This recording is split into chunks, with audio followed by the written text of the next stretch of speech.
Ethan's world had always been fragile, not just because of the rare heart condition that made every breath a battle, but because life had never been kind. He carried a quiet loneliness, one that settled deep in his bones. Mia, too, was no stranger to pain.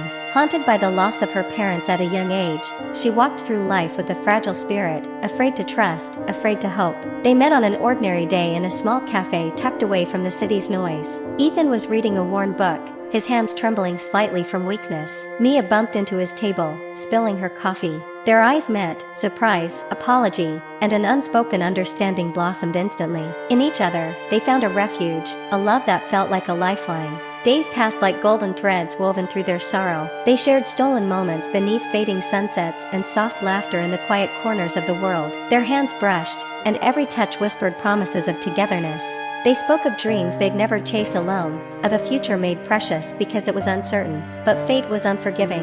Both illnesses worsened, their bodies growing weaker, their doctors' faces grave with no hope. Yet Ethan and Mia refused to surrender to despair. Instead, they made a pact to live fully, fiercely, and with love, as if every day were their last. They held each other through the pain, tears mingling with smiles as they made memories from the simplest acts. A walk in the garden, a shared meal, a dance beneath a sky painted with stars. One evening, as twilight painted their small room with soft blues and purples, they lay entwined, hearts beating in a fragile rhythm.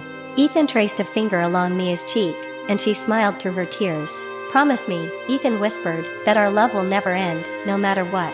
Mia nodded, her voice barely a breath. "Always." In their final moments, they held tight. Two souls slipping away, but a love so fierce it could never be broken. And as the night swallowed them whole, their last breath was a whispered promise. Together, until the end.